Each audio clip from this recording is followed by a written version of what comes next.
Eliminator RC presents RCTV, your radio-controlled authority.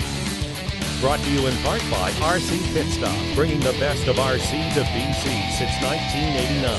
And John's Hobbies, Toronto's local hobby store.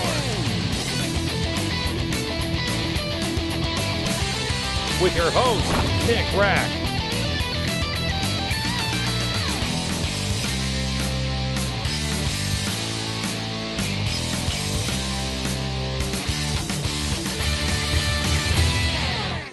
On this week's episode of RCTV, we're heading out to Eliminator RC in Winnipeg for their annual jump-off. Then we're going to be heading all the way out to London to see the dads and the kids take on all the adults in some boat racing. And then BC nighttime drift racing. But first, we're going to teach people how RC teaches history about World War I, and especially a fantastic Canadian ace named Billy Bishop. And here we go.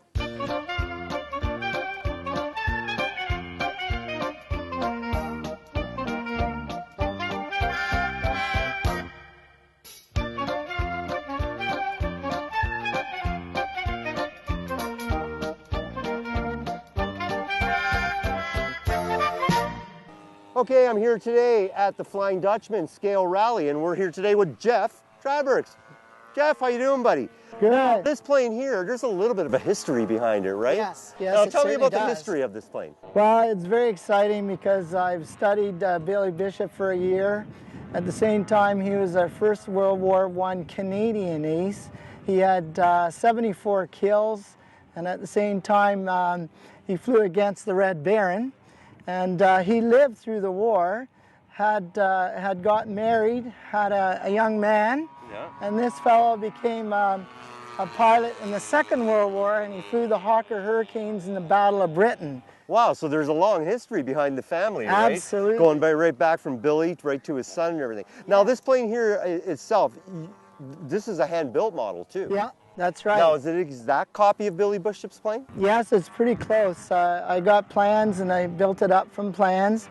Had to do a lot of modifications to the plane. I used different technology though. What would that be? I didn't use a gas engine. Oh. I used a Cobalt brushless 110 E-Flight motor. It actually puts out about 3 horsepower.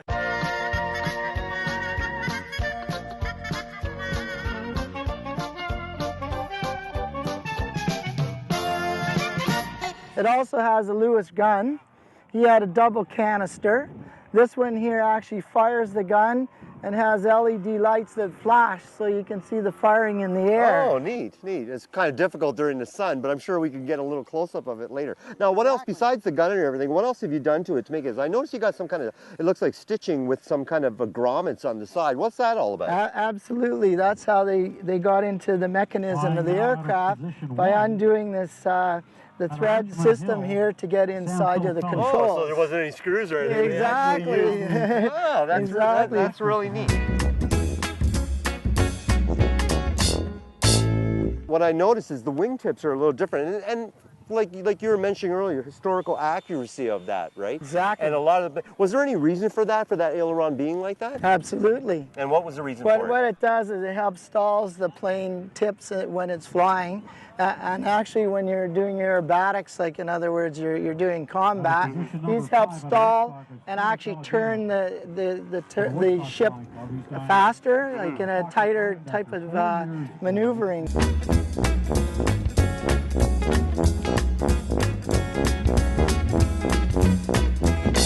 So there you have it, folks. You see, this shows how a gentleman like Jeff goes out there, builds a plane, but he doesn't just build it. He puts in some history behind it. He's got some taped audio here, so when he lands, if a kid say, well, hey, what kind of plane is that? He can turn this on, and it plays a complete audio of what this gentleman actually did, the actual flyer. So it goes to show, RCTV, we show you folks history, too. Thanks a lot, Jeff. Thank you. That's Take care, wonderful. folks. We'll be right back in a sec.